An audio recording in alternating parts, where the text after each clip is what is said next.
Good morning, blessed souls. This is Danzo Zieglerman live from Kessekarn Heights, Brooklyn, New York. It's now base Nissan, 5,707 years blazing and grazing into its blessed creation.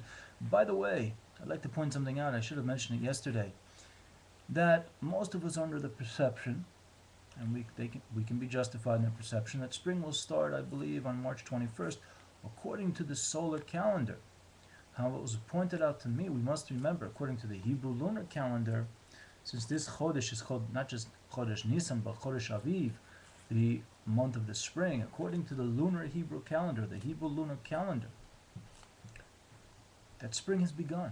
So let us spring forward with positive meditations. And I'd like to spring forth with a reading from Mishlei, Proverbs, from Shlomo King Solomon. And then we'll hopefully get to our main presentation within the time allotted us. So it goes like this. In Proverbs chapter 1, verse 10, Vani im yefatucha chatoim al tove. My child, if sinners seduce you, do not be enticed. Im yomer lecha itanu nerva ladam nitzpana lenoki chinam. If they say, come with us, let us wait in ambush for bloodshed, let us lurk for an innocent one without cause. Nivolem kishor chaim utamimim kiyor devur. Like the grave, let us swallow them alive, whole, like those descending to the pit. Kol hon yakar nimsa namale boteno shalal. All precious wealth is found with them. We will fill our houses with booty. Karolcha tapio betochenu kis echad yia luchalanu. Cast your lot among us. There will be one pouch for all of us. Bani al telech b'derech itam mana raglecha min tavot voto. Excuse me. Min tivotom. My child, do not walk on the way with them. Withhold your feet from their pathways. Now, as it says, I wanted to read that because we want to talk about a subject which perhaps might be controversial, and I hope I don't get into trouble for saying this, but we have a dilemma among our people, the Jewish people, is that not enough of us are learning Torah, and for that matter, not enough of the blessed children of Noach, B'nai Noach, are learning Torah. And there are a couple of terms which are used according to Torah standards, according to the written and oral traditions of Torah, how we can perceive properly those who don't learn Torah and those, unfortunately, who come to scorn the Torah. One term is called a bore. So this is a person who has a bitter lot that they don't have the capacity from an intellectual or mental empowerment awareness experience in this world to learn sublime wisdoms contained within the Torah or even within the world of secular wisdom. Then we have Amma Aretz, who can actually be quite intelligent, but not well versed in the Torah or not wanting to learn the Torah, and sometimes even coming to hate the Torah and fight against the dispersing of dispersion, the spreading of Torah. Hafatat Mayanot, the spreading of the wellsprings of Torah Nitzchi, of the eternal Torah. So concerning them, we see in the Talmud, in the tractate of Pesachim, which is the oral traditions of Israel, how one should properly go about observing the festival of our freedom, Pesach.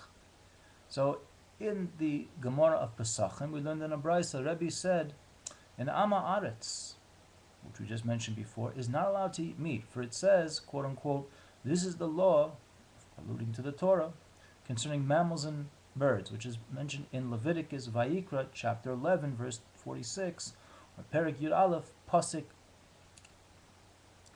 Mem Vav, which means this, according to the Gemara, the Talmud, someone who learns Torah is allowed to eat the flesh of an animal or a bird, but someone who does not learn Torah is not allowed to eat the flesh of an animal or fowl. And the implication of this is that since the Amma Aretz does not use his or her energy for the purpose for which he or she is created, which is to become aware of the Most High's instruction, they have no right to take the life of another creature to give him the energy he or she misuses. Now, I wanted to tie that in because I interact with people who are vegans and vegetarians, which I respect them very much so. So, from this perspective, and it's been brought to my attention that Rav Kook, who was a former chief rabbi of Israel, Rav Yosef um, Kalbo or Albo, I forget, I hope you'll forgive me for that. I think it's Albo, thought that we should go off meat.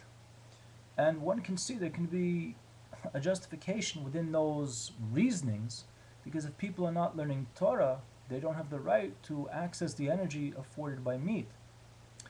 However, I want to contrast that with a teaching which is part of our history, which had nothing to do with the idea of who was fitting to eat meat, but whether or not meat was permissibly eaten when the Israelites were in the desert for 40 years, which is certainly connected to the Passover celebration, because we went out of Egypt to receive the Torah at Mount Sinai 3,300, almost 22 years ago, and traveled through the desert in order to eventually get to the land of meditation under the leadership of Yehoshua ben Nun. And if you go to Deuteronomy chapter 12, verse 20, blessed souls, you'll see Moshe, in basically his signing off in his last days as the leader of Israel, told Israel they're not allowed to, they are allowed to eat meat, but Rashi, let me be very specific. Moshe reminded Israel they can eat meat according to the desires of their soul, but Rashi, who came along later in the history of the true scholarship of Israelite teachers, explained that actually during the 40 years in the desert, Israelites were not allowed to eat meat in the desert, aside when they were eating the meat of the Korban Shlamim, the peace offerings that they brought up to the tabernacle in the Mishkan. Very interesting. Again, without the oral Torah, you don't know that, blessed souls. As well, we should understand, blessed souls, going back to the concept of the Ami Haaretz, is Rabbi Akiva, one of the greatest scholars of Israel, admitted about his own shortcomings in earlier stages of his life, that he said, I was an Ami Haaretz before I started learning Torah, and I had a saying that if I had a Torah scholar in proximity to myself, I would bite him the way a donkey bites. A donkey bite is extremely devastating to the person being bitten. So the disciples, Rabbi Akiva said, Rebbe, say at least that you would have bitten him like a dog. He said, no.